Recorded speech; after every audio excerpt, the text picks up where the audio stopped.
Hey everyone, I'm here with Alex Gladstein. Alex, welcome back to the show. It's great to see you again. We haven't chatted for a while and excited to get into this today.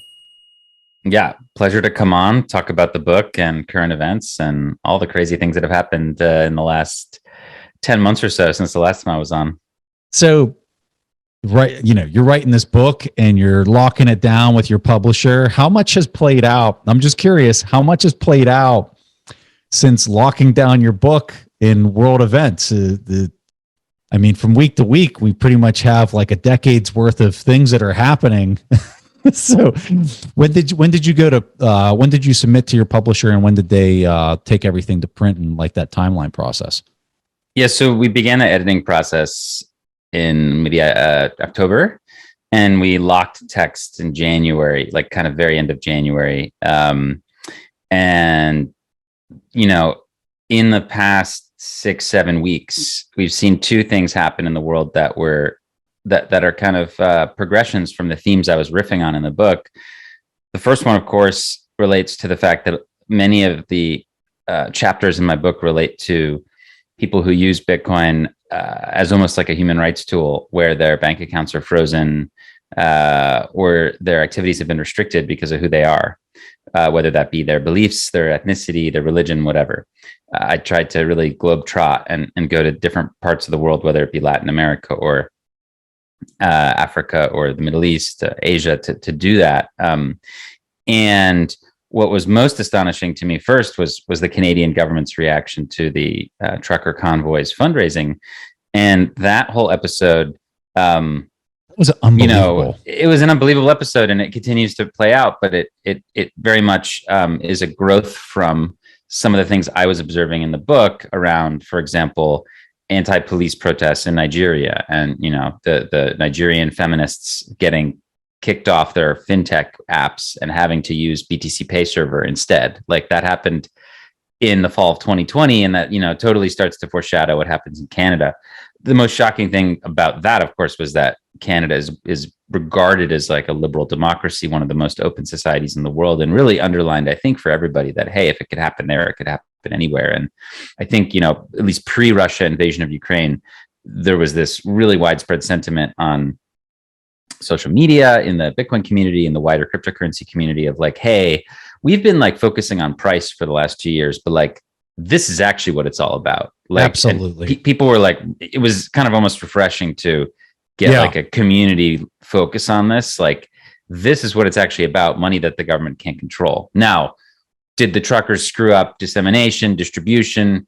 Yes. And we get into that. But the point is that, like, and Lynn Alden had an awesome thread on this back in February, but like, essentially, when you raise funds with Bitcoin, even if you screw up, the government has to like put all this work into finding you and doxing you and, serving you in a court or whatever. Whereas when you raise funds with GoFundMe, it's like a one button click or a phone call. So even though these folks really screwed up and they used a static address and they did a bunch of things that I think are problematic, a lot of the Bitcoin still got spent and distributed. So I mean, it's kind of funny that, like, even when you have bad OPSEC, it's just such a different paradigm than the legacy financial system, which is built for control, right?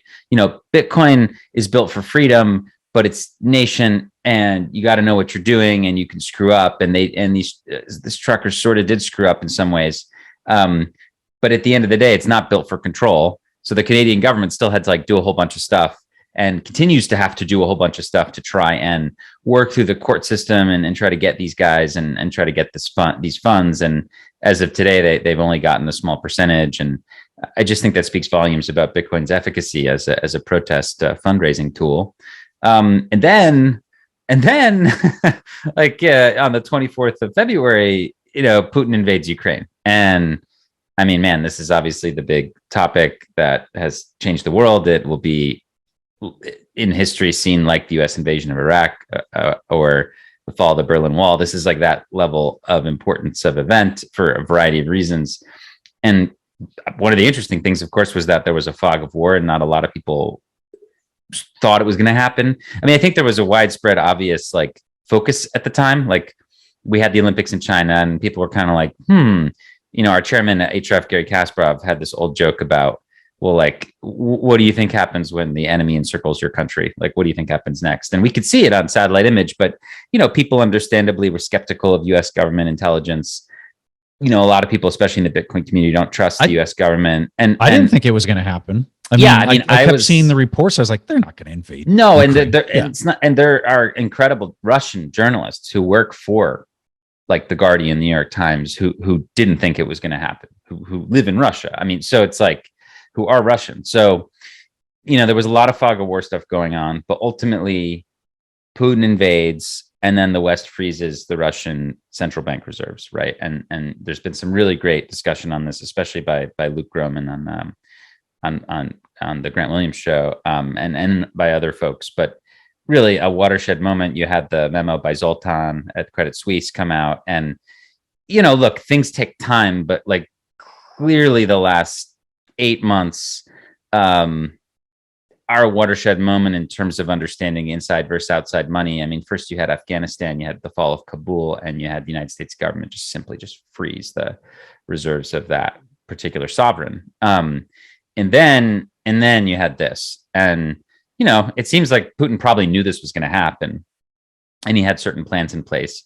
But for a one superpower to like just be able to freeze another superpower's savings because the other superpower chose to save in its rival's liabilities, is now something that is a global discussion topic, whereas it just wasn't before. Okay, so now you're thinking about China, the CCP. Okay, what happens if they invade Taiwan later this year? Well, guess what? $1 trillion of their assets are going to get frozen. So they've got about $1.1 trillion of American securities that they've saved, right? So I think that causes pause and hesitation. And the realist view, which I have a couple different hats, but I mean, obviously I'm a human rights activist, but I'm also trying to have this realist view of monetary economics and the way the world works from that perspective. The realist view, quite obviously, is that over the next few years, and especially over this decade, big powers are going to diversify their savings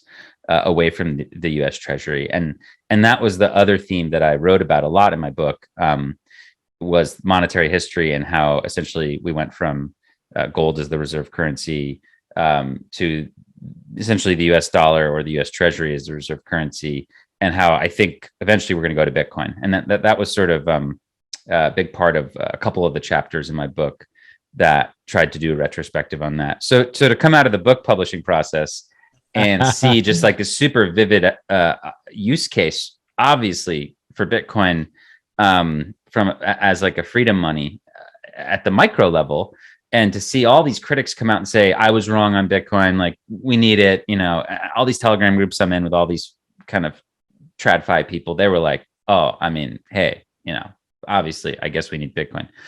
And then to see the macro effect of what I had been talking a lot about with regard to the trajectory of the dollar system have a clearly historic milestone. And, we're living in history right now as you and I speak. So we'll see what happens, obviously. But to have those two things happen right after was pretty amazing. And it felt like the process of writing, which started for me in 2020, during early 2020, during two things happened. Obviously, we had COVID, the sort of COVID shutdown. I was at home all the time, doing a lot of reading. I made a pledge to myself to learn more about the bond markets because I thought that was really kind of interesting, and I didn't know much about it. And I spent 2 years learning about that. And then I started to interview people in the space that I thought were interesting. And I had this book project in mind, and that's when I interviewed, for example, Adam Back and a few other folks.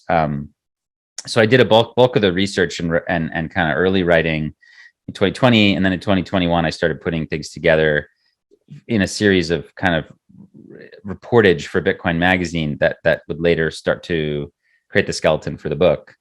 So I really liked the way it all came together. And the cool part is some of the book obviously was published as chapters. They were later edited, and ordered in a way that I think makes a narrative sense. But the cool part is a lot of those stories had been out there, and I got so much feedback from people. So I was able, because like thousands and thousands of people would read the stories, and a couple would say, hey, maybe you got this wrong or whatever. So I kind of like Wikipedia'd or kind of crowdsourced some of the things that maybe I had gotten wrong or whatever. And that means the book is pretty polished from that perspective. And I'm really happy and confident about everything that's in there.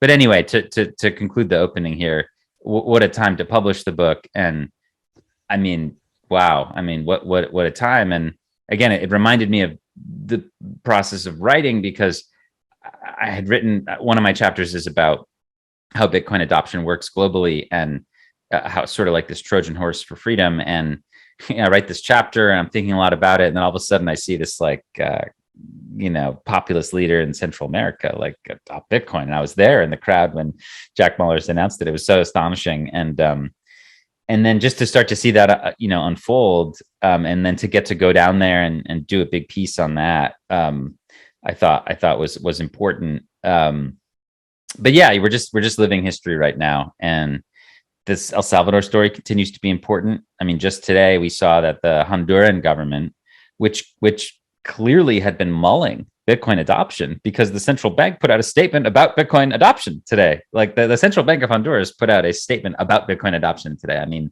wow.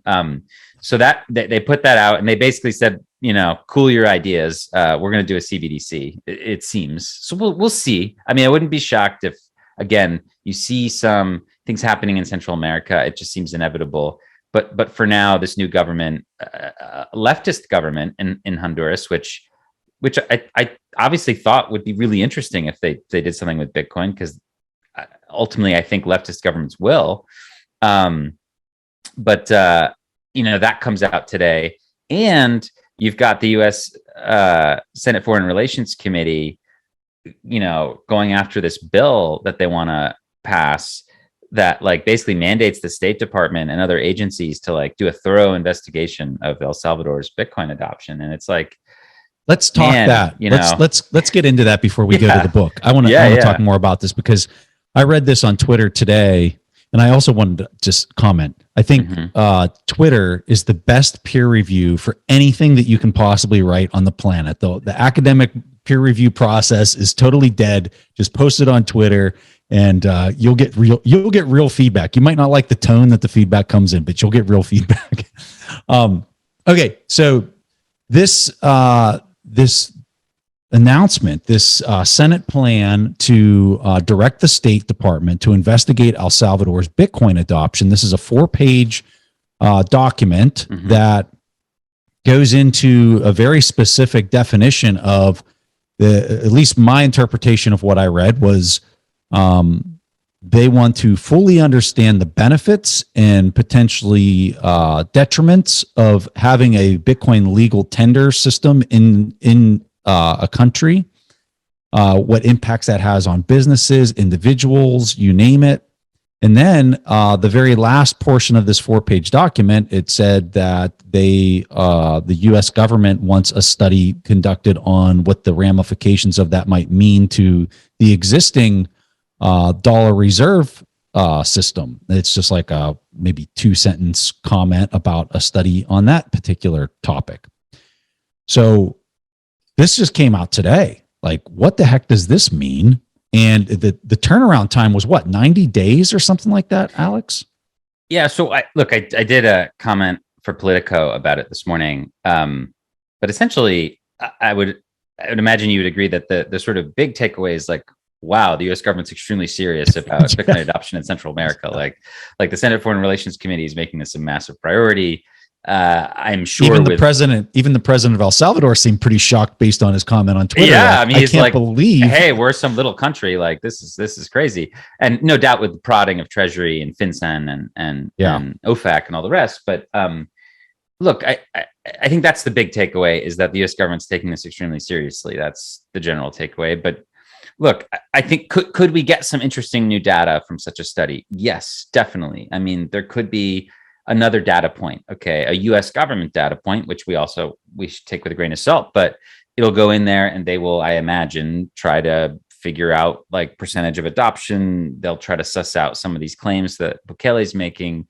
It can't hurt to have another data point. So that's one thing. But when you read through this memo or this potential bill, it just strikes me that it's kind of set up to produce a negative outcome. Like it starts out by talking about how will this challenge essentially like the travel rule type financial dragnet rules that the United States has in place. Like, how will this challenge the KYC AML regime, and how will it challenge the World Bank and the IMF, and how will it challenge the existing monetary order? Is essentially the questions I think they're really trying to ask.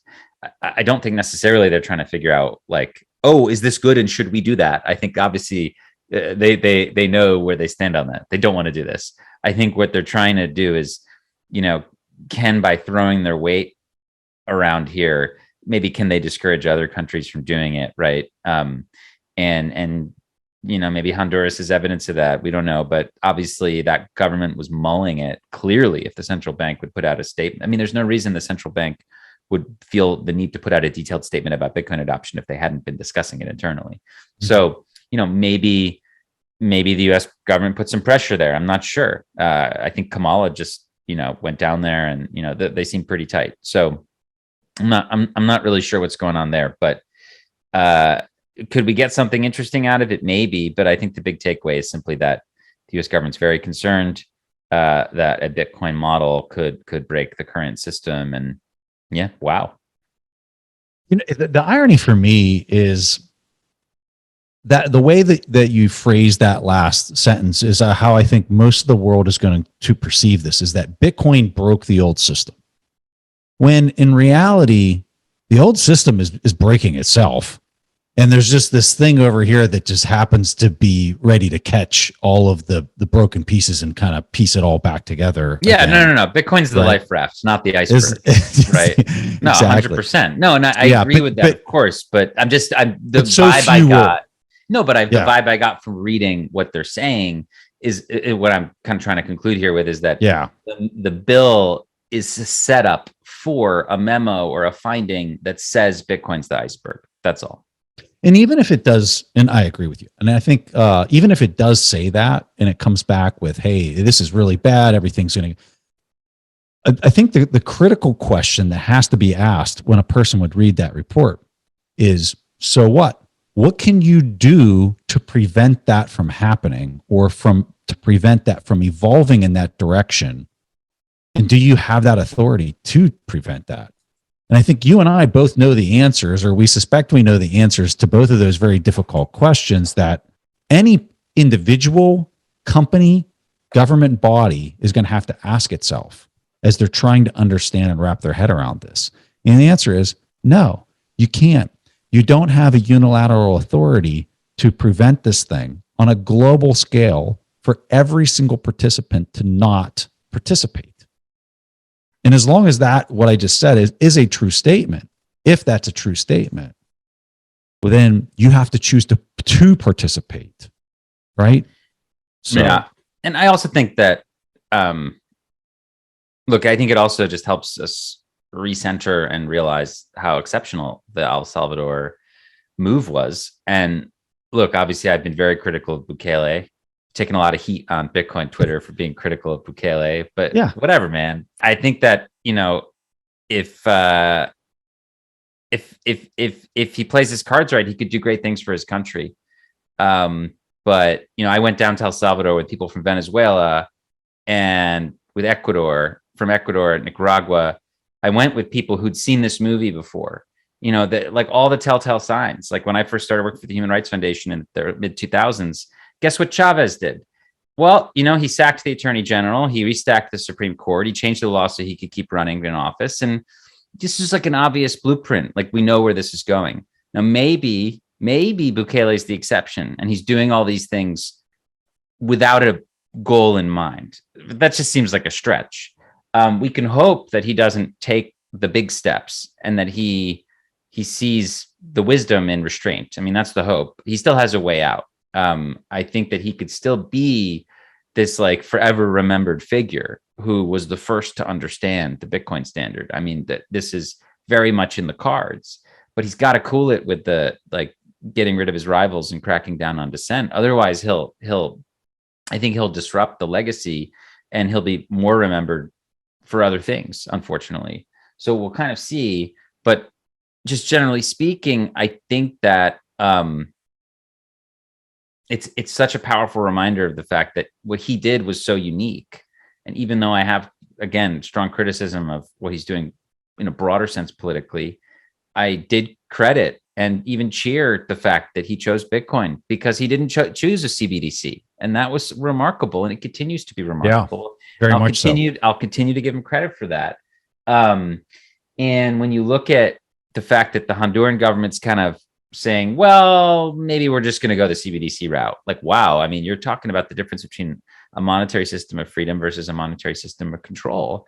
And ironically, 7 hours ago from when you and I are talking right now, the Fed, the Fed having a Twitter account, by the way, is hilarious. But okay, so the Fed tweets, why is the Federal Reserve considering a hashtag CBDC now? 1 out of 3 thread. What a wild statement to make on this very day. They have a graphic and everything going on. So it's like, they're setting it up. The Fed is going to roll out a CBDC at some point. I mean, we're hearing from Powell. We heard from him today that, it would have to, he's like, it's got to have privacy, but also identifiability. Okay, well, that means that it's not going to have privacy, right? You notice how they're definitely not talking about it for a peg, right? Right. Like this, the whole thing is about having a unit that is not being debased, that pegs and holds everybody to a monetary standard without debasing it and shoving it into the hands of a select few, group of people. So that's the thing that I think so few get when you get into the CBDCs is, first and foremost, it has to be pegged. It has to have a fixed supply that can't be manipulated by a single point or,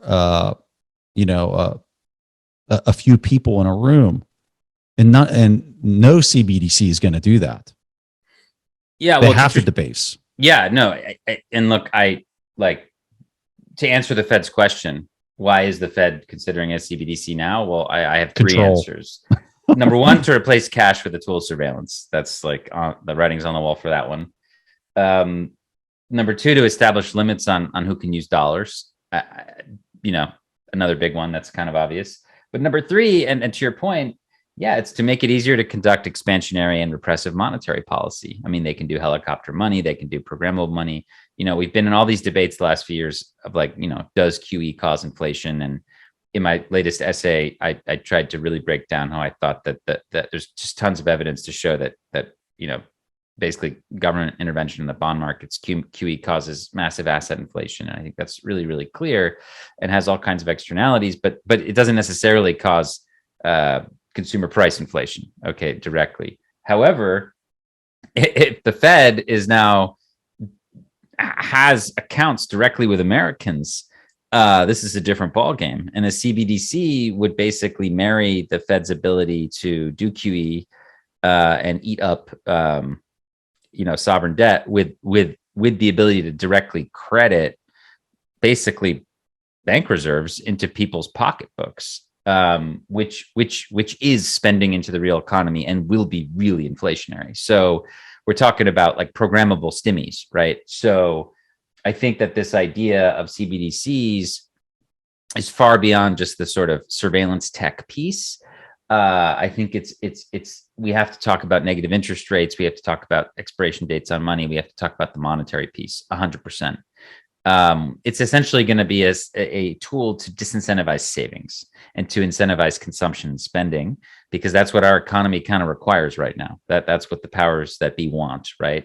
The whole Greenspan Fed model that was so brilliantly described by this journalist Christopher Leonard in his new book, The Lords of Easy Money, which I definitely recommend people read, is that they basically said we're going to do 3 things. They said this in the 90s after the recession in the early 90s. They're like, we're going to fight price inflation, we're going to ignore asset inflation, and we're going to bail out the economy when it crashes. I mean, that's basically the Greenspan playbook. And guess what? They did all those things, and now they're going to have to fight price inflation, because that's where we are.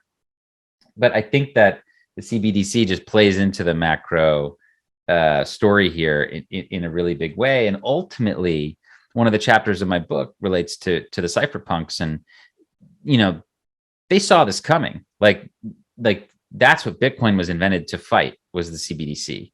I made a joke the other day about how I thought that maybe there's this theory of Satoshi being kind of like someone sent back in time from a dystopian future to kill off the CBDC in the same way that the Terminator was sent back, to save John Connor so he could fight Skynet, et cetera, et cetera. But like, you kind of get the idea that like it is this incepted idea that was literally nothing more than a blog post, essentially, on a message board and a little bit of code that has now grown into not just a serious contender to a CBDC, but something I think that will help us fight and defeat it, which is really amazing. So I'm super into this being the legacy of the cypherpunks in the 1980s, them seeing the writing on the wall, Neil Stephenson even writing about it in his books in the 80s, knowing that like electronic control of money would lead to both surveillance and sort of that easy monetary policy, programmably easy monetary policy, and then literally them designing a thing that could fight back. And that's where we are today. And we're lucky to live in one of the many different parallel universes. We're lucky to live in one of them where Bitcoin did get invented, and we do have a tool to fight back. Otherwise, I wouldn't be super bullish or optimistic about the future as I am now. But anyway, really great day to talk. Lots happening. Very, very clear that we're about to see this battle kind of unfold, even domestically, between CBDCs and Bitcoin, and we'll be here for that. I like the 3 points that you lay out in that response to the central bank, because each of those 3 points that you make, which obviously I don't think anybody can even argue any of those 3 points, but each one of them is a breakdown in trust. They lead to a breakdown in trust of the user of that CBDC, because you're putting optionality into the currency that can just totally usurp their buying power at no notice if you tick somebody off, or if somebody doesn't like what you're doing or whatever. And I've been following this guy. I love this guy, Fed Guy 12, Joseph Wang, writing about his experiences working as a trader at the Fed for years and years and years. And I've been noticing that he's like increasingly, I don't know, he's on the right side here, which is really interesting. He tweeted today, a CBDC is just a surveillance tool and has no place in a free society. And I'm like, hell yeah, that's the right take. And it's like, that's right. It's amazing that somebody who worked inside the beast, for a decade or whatever, that's his viewpoint. Like, he saw how this sausage is made, and he was like, nah, we don't want this. This is not good for us. And he told me that I talked to him, and I read a lot of his stuff in preparation and during research for a recent essay that I wrote on basically foreign policy and QE, which I think is like a very overlooked topic. But essentially, he was essentially saying something like the fact that, usually the bond market plays is sort of a check on government power, just like the Senate and the House are a check on the executive branch, and just like the Supreme Court is a check on the executive branch. Well, the bond market's a check on government power too, and that actually, basically, through the Fed's actions, they took that check away. Okay, so I think that somebody who saw that all go down post 2008 and realized, like, wow, there's just like all this centralized power coming together, sees that a CBDC is just like the worst possible thing. I mean, it's like adding kerosene to the fire. I mean, it's like anything they can do now. I mean, man, if they can just program stimulus, it'll be abused. I mean, and Democratic politicians aren't necessarily at fault. There was a guy, Jack Reff. He wrote a lot about gold standard and the U.S. moving off the gold standard in the 50s, 60s, and 70s. French writer, French diplomat, I believe, and he talked a lot about how in a democratic society, the politicians are always going to choose inflation. They're not going to choose restraint. Oh yeah, it's just it's like they're designed to do so. So if our democratic system has this fiat central banking model where there are no restraints, and what I'm describing is literally just history and fact, like they will continue to run up a deficit. I mean, especially if you're the reserve currency, I mean, look, our debt is now 31 trillion, 30 trillion. And, you know, Fed's talking about raising rates. Well, guess what? They raise rates. I mean, if rates for every 1% in rates that they raise, you get another $300 billion that we owe in payments, right, this year. So our federal budget's only 6 trillion. So if we go up 3%, you're talking almost another $1 trillion of payments. And this will literally bankrupt the country. So yeah, it's going to be very interesting to watch this all play out. And all of these things around CBDCs kind of come out of what I learned about and wrote about in the book, because they dovetail those two themes that neatly dovetail with the Canadian truckers and what we've seen with regard to the US policy versus Russia and the sanctions, which is the micro and the macro, which is the Bitcoin as this like tool for individuals to fight back against repression, right? And to do protest money, let's say, okay? And the macro being this potentially new outside money, neutral digital reserve asset, right? So those were the two ideas that I was most taken by and fascinated by and puzzled by as I was writing the book. And the chapters all move through kind of both of those themes, the micro and the macro. I can just say for people listening to this, your first person accounts and stories throughout the book are absolutely phenomenal. Just reading those first-hand accounts is just like I don't know how to really describe it. It really put a face to this movement and just made it so real for me. And when you start off the book, you have a title here, some like subtitling in the start of the book, and the subtitling was just, when I read it, I just sat there and I'm like, this is such a powerful statement because it encapsulates so much of my day-to-day interactions on Twitter, and people in this space are pretty much with Americans and people who live here stateside, right? Mm-hmm. I don't see the actual impact that this is having, because so much of what our conversations revolve around is an investing number go up discussion point. But this is the subtitle. You say, how financial privilege blinds dollar users to Bitcoin's importance. And I read that and I just thought to myself, my God, that is so true. And I tried to just kind of put myself in any other person around the world. And you provide so many, you talk about Nigeria, Sudan, Ethiopia, you list all these countries throughout the book that you have done firsthand account interviews with people that are Bitcoiners in these nations, and their point of view. And my God, what a powerful read. I mean, it's phenomenal. So I guess in there, the question for me is, what account for you just sticks out in your head? Like, first and foremost, as I ask that, like, what person or which story or situation just kind of jumps out at you as just being a really powerful example of all of the, and I'm telling you folks, there's not one, this book is just full of these accounts. What do you got? Yeah. So for me, I think I'll say a general thing and then I'll mention someone specifically, but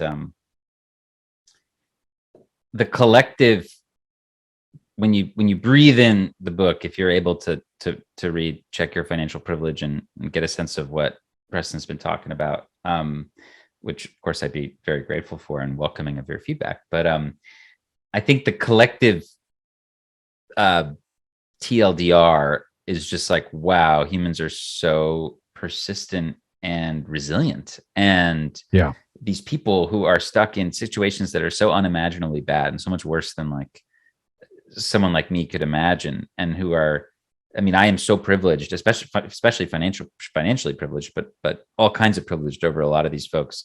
And they're able to find this hope in this new kind of money is just, and it's not like a geographic thing. I've got chapters on Togo and Palestine and Cuba, and we go to Nigeria, we look at El Salvador, we really go around, and I Afghanistan, and I we go to all the different continents, and it's just really neat and fascinating that all these totally disparate people who literally have nothing to do with one another, they all have this common thing that they that has changed their life and gives them optimism for the future. And that to me is just like one of the big takeaways. It just made me so optimistic writing the book. As for a specific person, one of the interviews that I started to do in 2020 was with my friend Roya Mahbub, who's one of Afghanistan's first female tech CEOs. And I'd actually known Roya for a while before I realized she used Bitcoin. I think I met her in 2013 or 14, and it didn't really come up till a couple years later when I was at an event with her and we're just chatting, and somehow the word Bitcoin came up, and she was like, "Oh yeah, I've been using that for a while," and I'm kind of like, "Wait, what? Tell me more." And my story about her was I kind of got the chance to dust it off, go back and talk with her extensively, and do a piece right around the fall of Kabul. This was like a few weeks after Kabul fell. So for me, it was a chance to go back and kind of get the message out about why she originally used it, which was so fascinating because she's in this society where women are either legally or socially sort of not permitted to use money at the same level as men. The husbands, brothers, uncles of folks, they take the cash when women come home. They don't, you can't really open bank accounts. I mean, you can, but it's discouraged, etc. Whatever's not illegal is sort of socially, pushed back against. So she had this company that she started, and I detail the whole story in the book, but was really amazing is called Citadel, which is this theme in Bitcoin, right? So I thought what was really funny about my interviews with her were that, number one, her company was called Citadel, which is of course this kind of idea in Bitcoin of like where we're all going to live after hyper Bitcoinization. But that's her company name. And the other thing was that she got her start building something called the Silk Road for the US government in Afghanistan, which of course I also thought was really funny. But basically she starts hiring women to work for her, and they're trying to figure out all these payment options, and they don't have an M-Pesa type thing in Afghanistan. All the fintech that we use is censored. Their currency is, not doing so well over time. So look, somebody points out Bitcoin to her. This was in like late 2012, I guess. And she's like, she got an open mind. She says, let's do it. So throughout like the spring and summer of 2013, the fall of 2013, they're like, she's paying these women in Bitcoin. And then like, it gives them this sense of financial freedom because they can actually own the asset, and that she teaches them how to set up a wallet. They were of course much more rudimentary back then, but they worked basically the same way. And whenever the women wanted to spend, Roya's sister made like a side business of, buying the Bitcoin back, either for goods or for cash. And that's just this like little ecosystem she built. And over time, like hundreds and even thousands of women and girls learned about this in this way. Now, of course, the crazy part of the story is that the Bitcoin price crashes at the end of 2013, like dramatically. So she has to make everybody whole. It's a huge setback. Everybody accuses her of being a crook. Like it's really, it makes you think about those early years when you literally were crazy for using it. Like, Bitcoin's risk was so high that no one took you seriously. I mean, today you and I can have these serious conversations because we have all this price history under our belt, and people take it seriously because it is serious. It's $1 trillion asset, etc. But back then it was not serious. So she risks it all. And afterwards, though, she can't shake it. She's like, there's something there that's so cool that we could have this money that women could be equal in, like essentially that does not discriminate based on gender. And she told two stories she told me that I include there are, first of all, the fact that her sister that side hustle turned out to be very lucrative because she held on to the Bitcoin and she ended up paying for her education at Cornell with it, which was amazing. So that was like the first thing. All like this Bitcoin that these women earned ended up being like a huge treasure later on when they like, saved it. And then this other person who worked for her fled the country, brought her Bitcoin with her, made it all the way to Germany, across Iran, Turkey, the whole thing, boat flipping over, the horrible stuff that Afghans have to go through to get to a better life. Makes it to Germany, has brought the seed phrase with her, ends up having this nest egg, and in 2017 is able to sell some of it and start a new life in Germany. And that's where she is now. And like these two stories I thought were really something else. And the last thing I'll mention about that piece, which is I thought this Roya herself was the specific person that remained in my mind as kind of the most interesting, although all of the people I talked to were awesome and fascinating in different ways, was the fact that she had gone to Kabul about a year ago and tried to convince her parents to buy some and to diversify into it.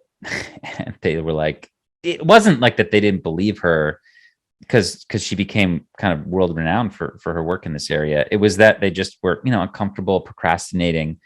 And the craziest lesson is that they ended up not doing it. And then similarly to the way that when Putin invaded Ukraine, everybody was shocked. It was like kind of a surprise. Like you saw all those things on social that I saw. People are hanging out in Kiev partying like until the day it happened.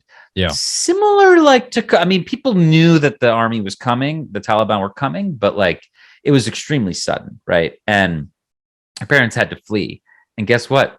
Couldn't bring their savings with them. So she has this regret that she wasn't able to sufficiently persuade them to do this, because had they just diversified a little bit to Bitcoin, they could have brought some of their wealth with them. And that's a theme that I've seen all across all the writing I've done, is like, and stories that didn't make it into the book that will be maybe for a future book about Syria, Venezuela, other places. Like what a powerful Ukraine. thing. Yeah. Now Ukraine. I mean, there was a great CNBC piece out there by one of the journalists there, Mackenzie, who's Sigalos. She's been really, really great on the Bitcoin beat lately.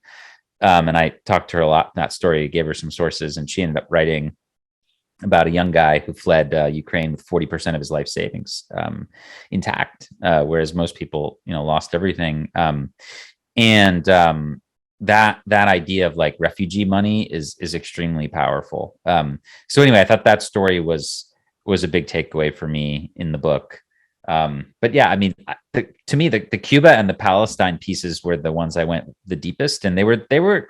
I knew a lot about those two areas, but I learned so much in doing the research and writing this. Like each piece is very long and detailed and covers a lot of history about each, because I felt like it was so important to have a nuanced view.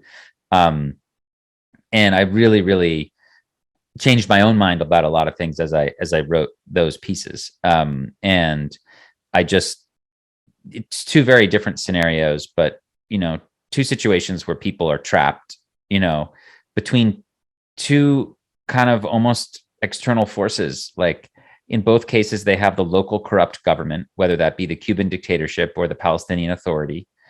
And then they have this like foreign presence, whether it be the Israeli, the IDF, or the US and the US embargo.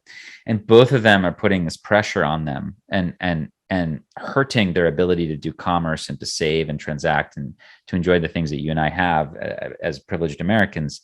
And I just thought that the dichotomy of both of those stories was quite powerful.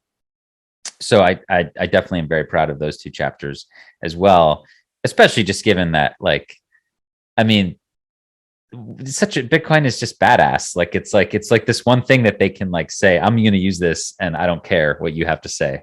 And one of the women I interviewed in the, Cuba chapter, it's like, I found her on like Max and Stacy's like Telegram group. And it's just like, it's amazing, but she's now doing well. She got in early 2020 and she's doing well enough now that she's like supporting one of her family members in America, like, with the coin, which is, she's like a, Cuban middle class, meaning extremely poor medical worker who works for the state in that country. And she just was stacking sats and learned about it that way. And everybody can do that. And it just gives me a lot of hope. So yeah, I mean, the book covers a lot of ground. I was speaking go of ahead. covering Yeah. speaking of covering a lot of ground. One of the sections of the book that I was just thoroughly impressed with. This is not a topic that I've ever covered on the show before. Or at least I don't think I have. You talk a little bit and you write about the birth of the cypherpunk movement and how it was the seeds into Bitcoin. And you talk about interviewing Adam, and you cover the whole cast of characters that were part of the cypherpunk movement. Can you cover a little bit of this research with my audience and just kind of give them a background of how this all kind of sprung out of that movement and the time frame? This happened decades ago, but give them kind of an idea of when this really kind of started kicking off and a little bit of the backstory, because I don't think that we've ever covered this on our show. Yeah, so I think, I tried to set up the book with a couple, as you say, kind of immediate characters to show you people who are using Bitcoin around the world in ways that might surprise you. And then I tried with chapter 2 to bring it back to like before those people even had thought about a money that their government didn't control. There was a whole group of folks working towards providing that tool for humanity, and they were the cypherpunks. And look, the research goes through a lot of books, writing that was done in the late 70s, 80s, and 90s, and there's a veritable treasure trove of reportage from Wired magazine from the 90s that's so phenomenal on this, especially by this guy Stephen Levy. But like Wired magazine in the 90s was amazing. Like if you read this stuff, it's like so cool. I mean, they were living a similar moment to what we're living now. And what's funny is, of course, Adam Back, I asked him about this and he's like, oh, today's like way crazier than then, because he was like a frontline soldier in the crypto wars in the 90s. And I mean, now it's like even way more wild. But at the time, yeah, I mean, again, I think what you had was this collective realization that as things digitized in society, and as especially communications and money became electronic, that was going to open up new paths for governments to surveil and control people, especially in conjunction with large corporations. And cypherpunks wrote extensively about this. And one of the characters in that story is David Chaum, who I had the pleasure of meeting and hanging out with one day a few years ago. Just kind of spending the day with him and just talking to him about his life and what he's up to. But he was one of the first who really saw the need for not just encrypted communications, but encrypted money. And essentially, like in the 70s, scientists came up with ways for two individuals to trade a secret on the internet. This was done out of research at Stanford University. And it was really groundbreaking. But, this sort of, concept to practice takes time. And actually, it took about 15 years to get from the sort of what we would call like the RSA paper based on Whitfield and Diffie's work around public key encryption in the mid 70s to having an actual device that could allow me and you to have essentially an encrypted message online. And that obviously was, PGP. So the PGP project and Phil Zimmerman, right? Pretty good privacy. That kind of came out in the early 90s, but it was built on the back of all this stuff by all these academics who had been exploring these issues, David Chaum, not least among them. And you go back, you read his stuff from the 80s and 90s, and he knew it. He was like, look, this is going to be this Orwellian state. We got to stop it. And they knew back then. And basically the cypherpunk movement is sort of the validation of a realization that there's two ways to protect our rights. We can ask the government for them, or we can seize them ourselves through open source code. And this is always what I'm thinking about today with these debates around CBDCs, FedCoin, whatever. Like back then, yeah, you could like go to the US government. I mean, it's same characters. I mean, Clinton was president. Senator Biden was very involved in cracking down on free speech on the internet and on encryption. Same people that are leading our country today back then did not want Americans to have privacy on the internet for the same reasons that they don't want us to have Bitcoin today. Whatever, child porn, terrorism, crime, they make up anything. They just didn't want to give up the power, right? They wanted the clipper chip. They wanted a device in every American's, consumer technology, piece of equipment that would allow them to have like basically a key into the private messages. So I think what was so interesting is just seeing the cypherpunk ethos is that no, we're just going to go ahead and seize our rights with open source code, and ask for forgiveness and not permission, and that was essential. I mean, they had to do that because you weren't going to lobby your way into freedom back then, and you're not going to do it today either. And that's why I think Bitcoin is so important. Like, we're not going to be able to like. There's a lot of these people who, a lot of them I respect. You know, they think that we can convince the government to make like private cash. Like, there's just a lot of reasons why that's not going to work. And I think I was inspired by the cypherpunks in that they saw that this was such a kind of existential threat. And, you know, after kind of making it possible to have encrypted messaging, which was kind of like the first battle, the war, or like the holy grail, I guess, was eCash. And it was this thing that had always been talked about in sci-fi writing. Again, Neil Stephenson, his books were so formative for I think a lot of these people. And you go back, and Reason did a really good kind of video series on the cypherpunk early years, but you look at these people like Tim May, John Gilmore, the other folks, you know, Eric Hughes, the Cypherpunk Manifesto, like all this stuff. They got together in the early '90s and they decided, you know, we're going to fight back. And Adam Back was part of that. And Adam Back was, you know, it was no coincidence that he was the first person to get an email from Satoshi Nakamoto. Like, he had decades of experience in distributed systems and cyber money. Like, he was very much a part of that. And so my essay, you know, my second chapter in the book goes through all these characters, and we learn about what, you know, David Chaum, what he tried to do with DigiCash and why it failed. And then kind of people like Adam Back and Wei Dai and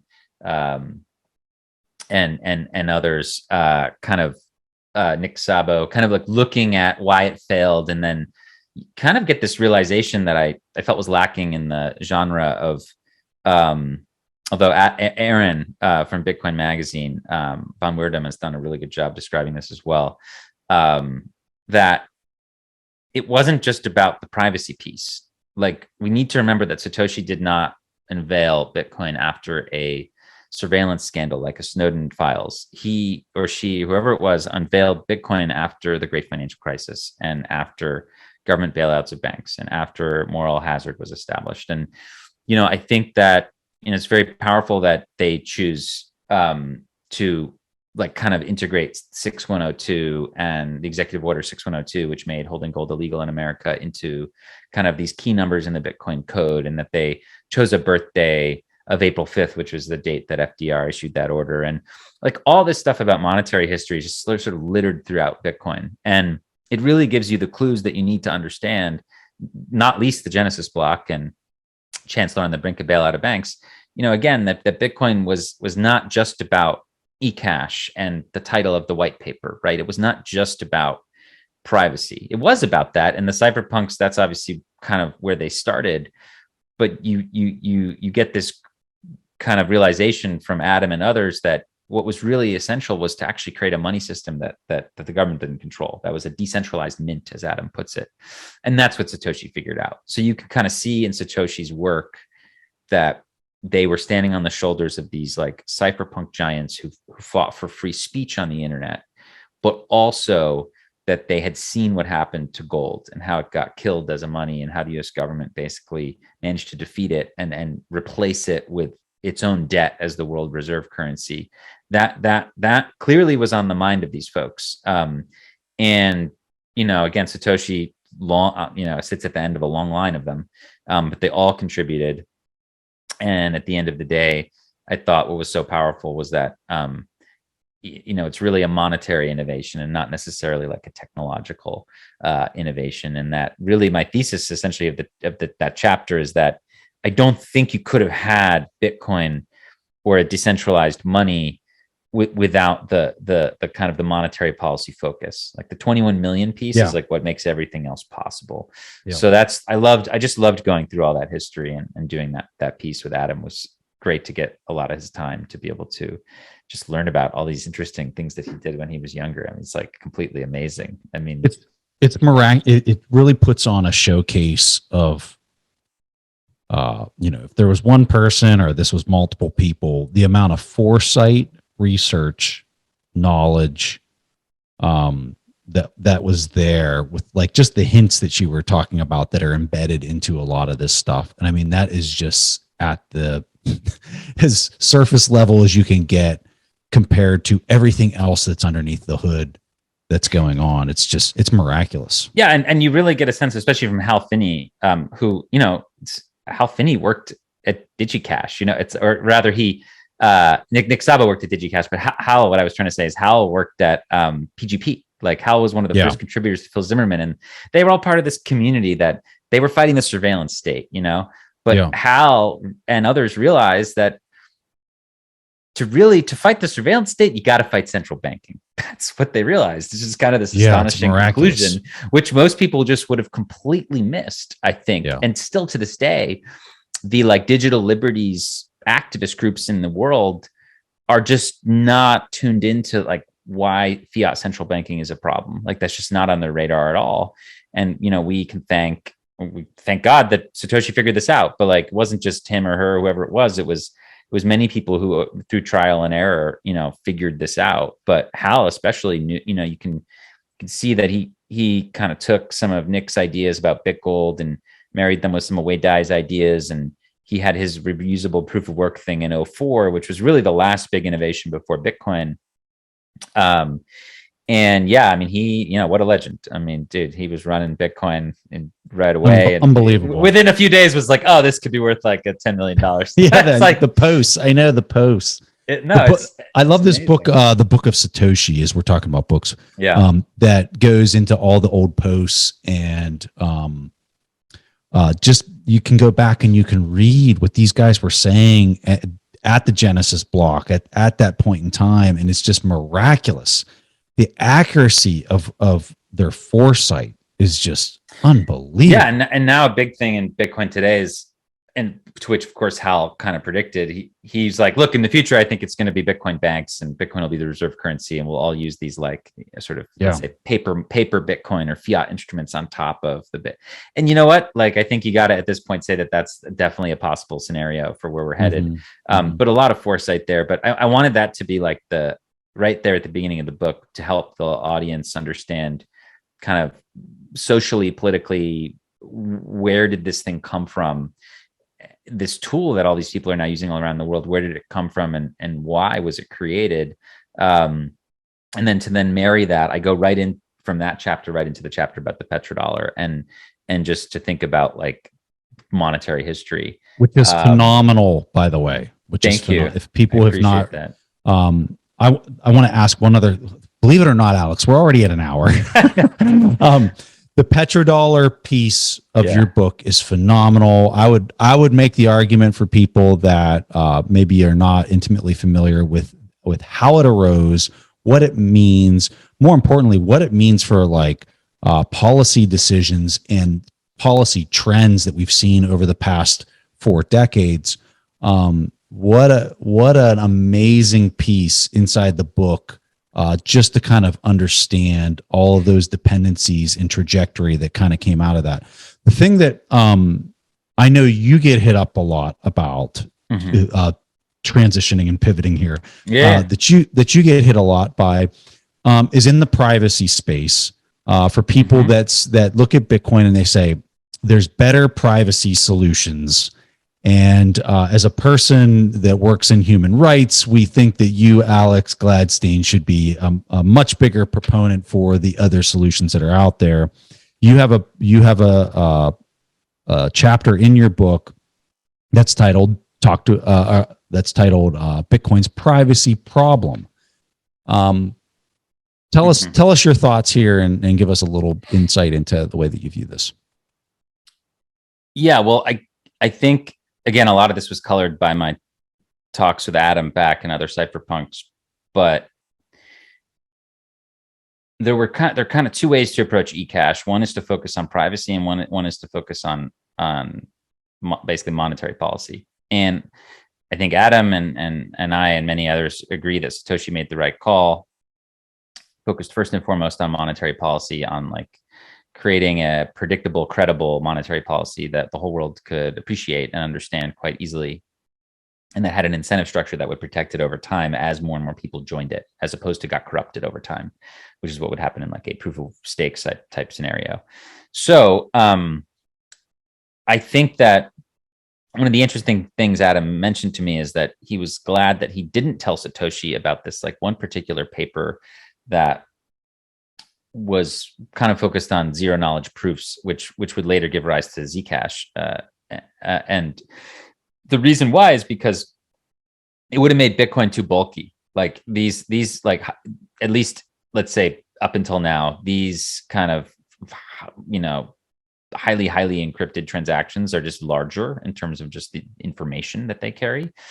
And one of the key things about Bitcoin, and I've mentioned it in different places in the book, but it is that essentially there's been obviously a tension over the years. It's largely over now, but there was definitely a really existential moment in Bitcoin history, 2015 to 2017, where there was essentially a fight over how kind of big the blocks would be in Bitcoin. And this all has to do with this idea of like being able to run the Bitcoin software at home or having to trust a server somewhere else to do it. And I think that Adam knew even then that like if you kind of focused on privacy tech at the base, it would make the transactions really big and people wouldn't really be able to run the software at home to verify for themselves everything, and they'd have to trust somebody else because you'd need very specialized hardware to do this. That was the right decision to focus on like making things so that anybody could operate Bitcoin at home. And that necessitated like, vulnerabilities in privacy. Like again, Bitcoin's pseudonymous. Obviously we know all about chain analysis and how, if you're not careful, like somebody can just watch what's happening. But I think the right call was made in terms of like, we can develop privacy as we go. And of course, the people who create other alternative cryptocurrencies that focus on privacy would argue the opposite. But hey, I mean, my general take as to why I think the most important thing is to help privacy in Bitcoin. There's two reasons. Number one, I just don't think that these altcoins are going to last. Like they might be useful tools today, sure. And you see like Samurai Wallet allowing its users to do swaps with Monero. Okay, well, like maybe it can be a useful tool today, but who knows what it's going to be like in a year or 2 years? We just don't know. And the thing is, some of these privacy coins are going to get basically canceled from exchanges. Like that's what happens. Like, they like how many exchanges accept Monero, which I think most kind of cypherpunk types would say would be like the most legitimate privacy coin. The answer is not very many. And there's a reason for that because, law enforcement is like, not so sure about Monero, right? Okay. So it doesn't really pass the KYC AML regime and exchanges aren't really interested in that fight, right? But guess what? Bitcoin can't be canceled. You can't cancel Bitcoin as a cryptocurrency exchange operator, right? It's like the whole reserve asset of the whole system. So there's this approach that I think people like Greg Maxwell had, where they basically said, look, we're just going to over time add privacy. And, if Bitcoin had debuted as Monero, would it even have survived? Would it have survived? You wouldn't have been able to roll the horse into the exactly. Yeah. So it starts out very imperfect, but man, we're getting there. Like you can, and it's not to the point where a oligarch can do, trillions, billions of dollars, or even $100 million and get away with it. This is one of the reasons why I think I've seen a lot of interesting stuff on sanctions and Bitcoin, but just to be brief on it, Bitcoin's really good for like the masses, and you can actually privately use you can use the Lightning Network, and you can use free and open source wallets, and you can withdraw Bitcoin from Cash App via Lightning to a Moon wallet, for example, and you can tip somebody, and the privacy there is extremely strong. Like sending Lightning in Bitcoin has very good privacy right now. So there are ways to achieve privacy pretty simply. But you can't do $100 million in Lightning, right? So it's like, it's kind of limited to kind of like daily interactions and like smaller things. The bigger you get in Bitcoin in terms of size, and you have that need to convert it into dollars or different currency, that's where you're going to get caught, right? So that's why it doesn't make sense for Russian oligarchs to use, because all of those on ramps and off ramps are tightly policed, and that's why these like Bitfinex thieves got caught, right? They were getting caught in the liquidation process. Now it's a different world, maybe, Preston, in 10, 20 years when we could buy everything with Bitcoin. Now that's a different world, but we're not there yet. And today we are where we are. So I think that the right move was to develop Bitcoin's privacy slowly over time. And it's really getting there. I think in the next couple of years, it's really going to get there. And I think that I just think our energies are best spent. This is our best shot. This is our one best shot. So, why not the altcoin, the privacy altcoins? Because we should all be focusing on Bitcoin because it's our best shot. Like, for all the cool stuff that the Monero people have done, Monero is not going to become the neutral reserve asset of the world. It's just not going to happen. It's not going to happen. So Bitcoin could do that, though, and it could really be the standard for everybody. I also just think that like Bitcoin mining is such an important part of what makes Bitcoin Bitcoin, and all these other altcoin privacy tokens are all moving to a proof of stake thing. So I think they're moving away from like the proof of work thing, which is such a critical part of Bitcoin. So at the end of the day, I think that there's a lot of really good reasons to just kind of focus on Bitcoin privacy. But hey, yeah, if you need to use something like Monero, I mean, go for it. I mean, there's risks with all these things, but I'm really excited about where we're going with Bitcoin privacy. And obviously so is Adam Back. I mean, he invented Blockstream, or launched it, literally to try and make Bitcoin more private. And you know what? Mm-hmm. He has. Blockstream has done a lot of work on Lightning. It's done a lot of work on Liquid and confidential transactions, and he continues on his quest. And I think we should continue on ours. Yeah. I've got kind of a not a Bitcoin specific question. So I recently read this book, Red Handed.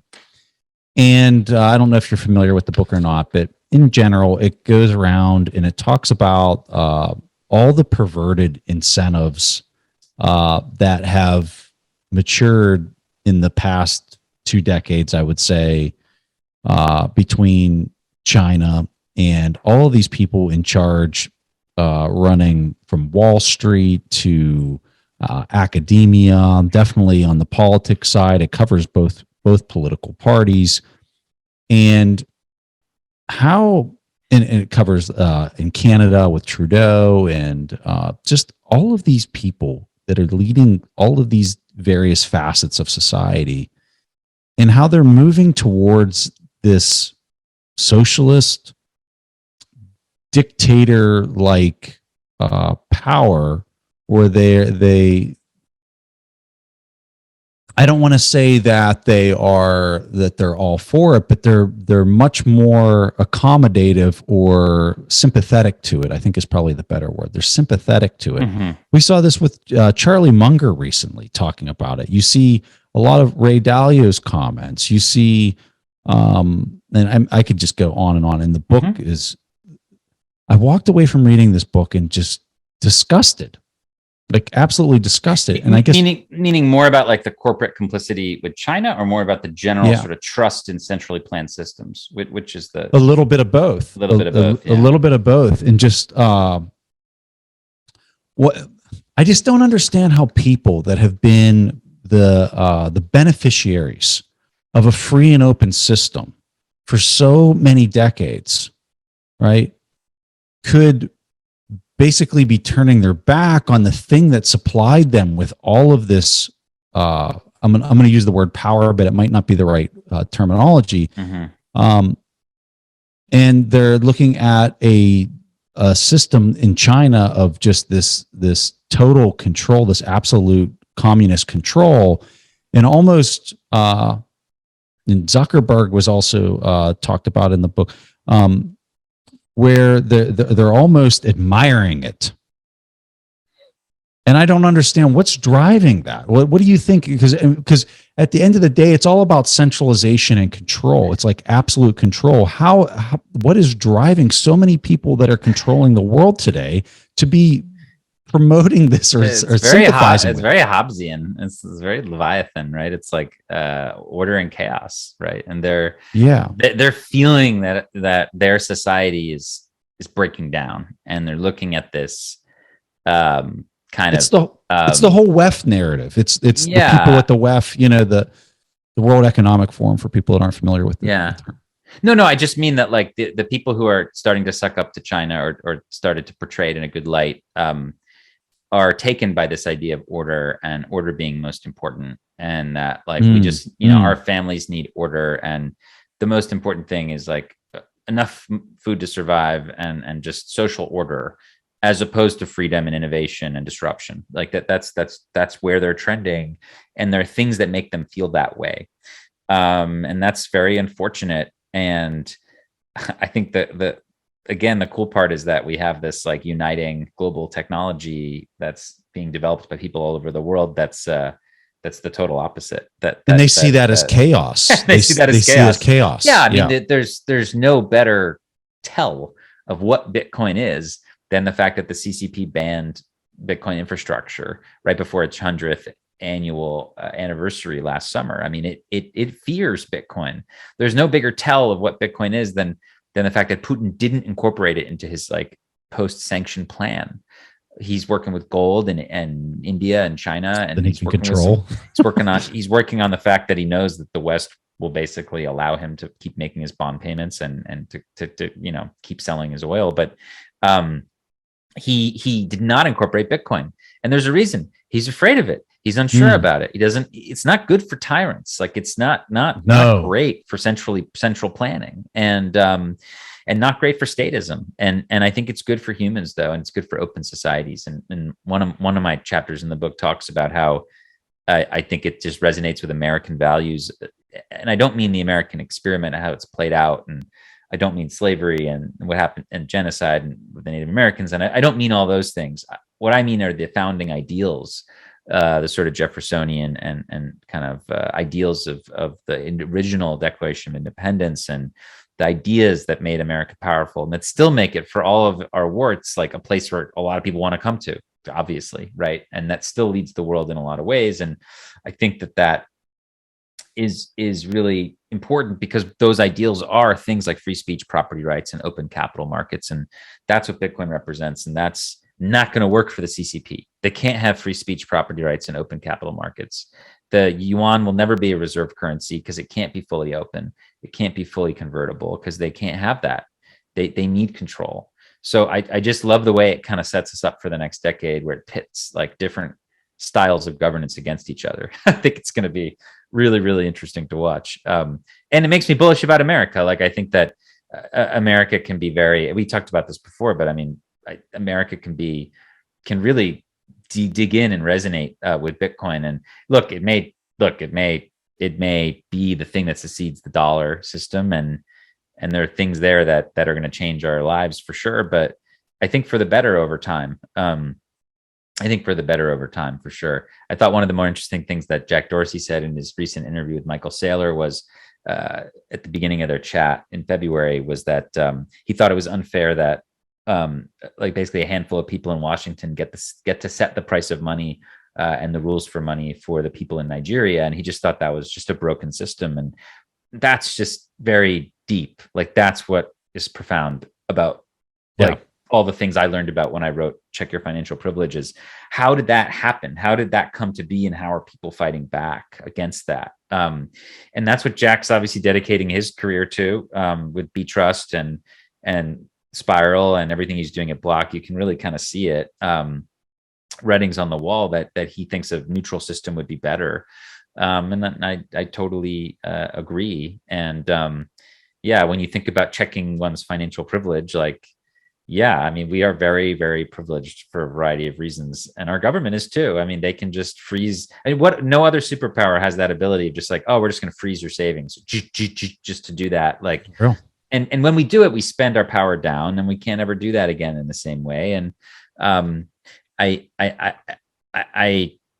think that a world where there's a reserve currency that's neutral is ultimately going to result in actually a more fair world.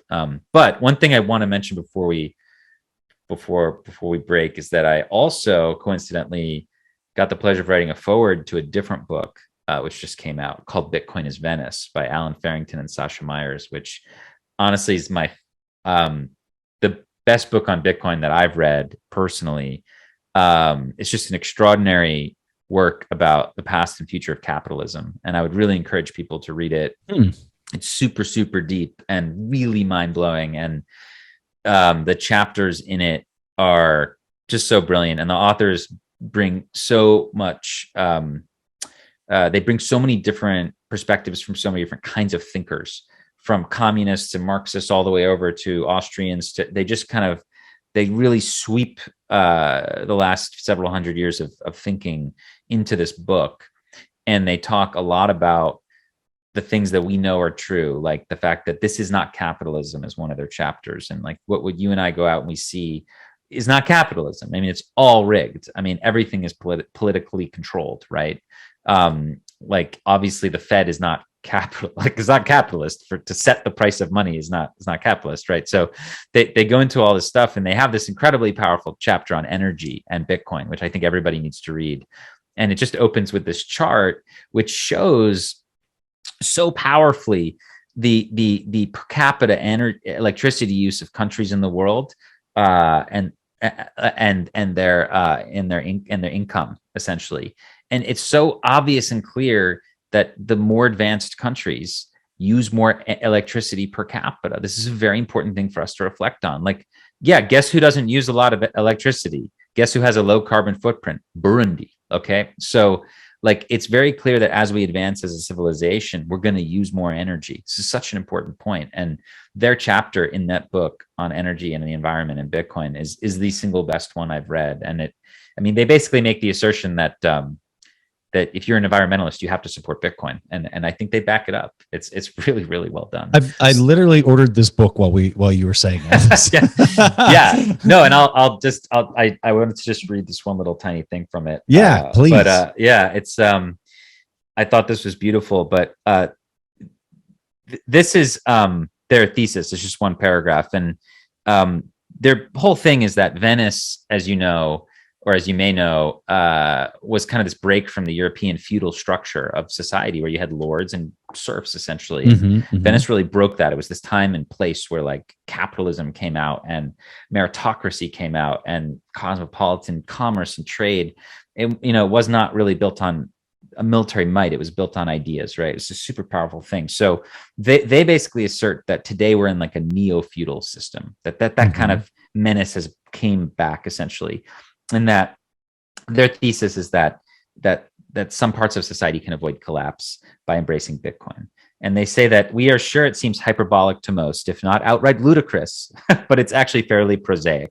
It means that those social units that voluntarily choose to embrace Bitcoin, a global digital sound, open source programmable money, will be in a position to accumulate long-term oriented capital at a disproportionate rate to those who do not.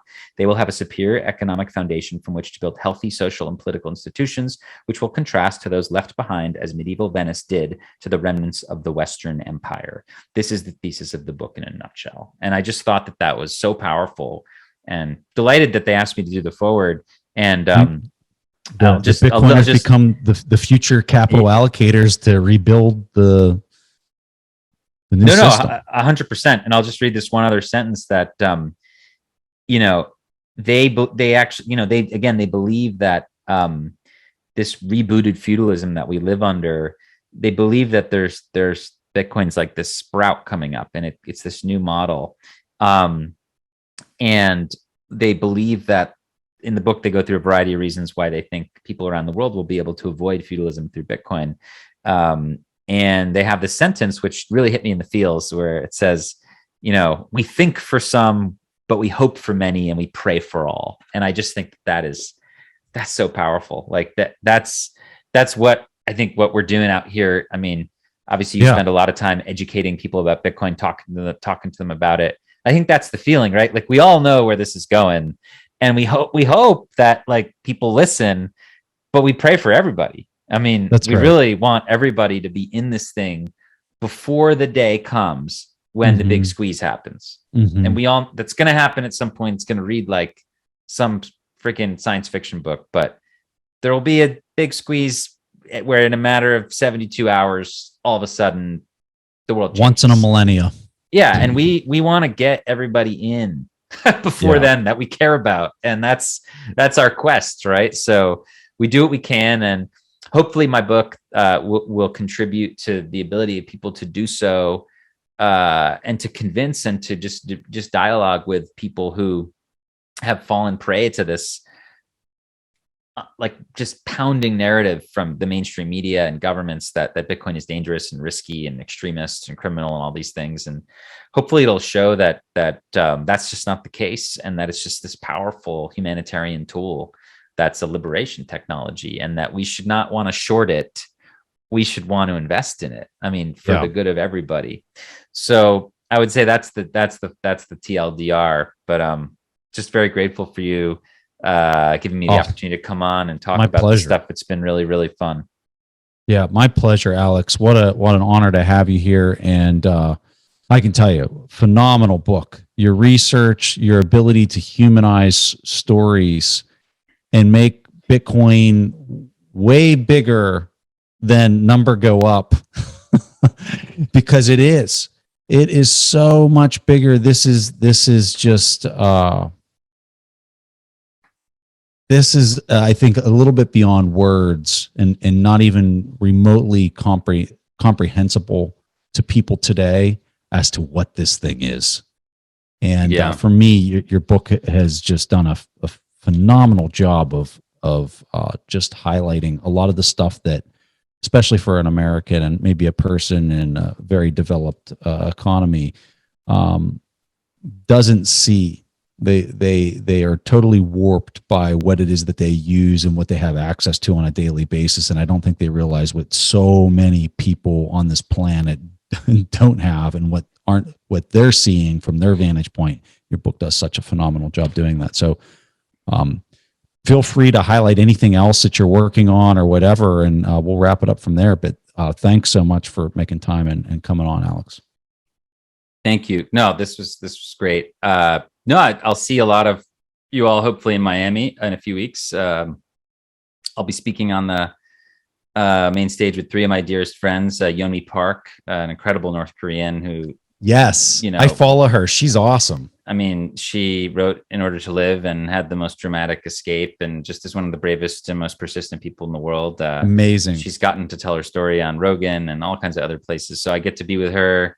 She has some really interesting thoughts on Bitcoin, which I'm excited to share with the world. And my friend Farida Naburema, who is a character in my book, actually, who's from a country that is still ruled by the French colonial currency system. And she kind of views Bitcoin as a currency of decolonization, which I find so fascinating. So we're gonna talk about that. And then my friend Fadi from Palestine, from the West Bank, and he again is a character in the book. And we're gonna talk a little bit about why he's optimistic about this technology and how it like meaningfully and measurably improves the lives of people in Palestine. So we get to do that panel, which I'm really jazzed about. I think they have us between Peter Thiel and Salinas, so hopefully we'll have a full room, which will be good. But we'll see you guys there. And then the Oslo, I'll tease the Oslo Freedom Forum, which is going to go down at the end of May in Norway. And it's a freedom conference. It's a human rights conference, but we're going to have an amazing financial freedom track sponsored by CT.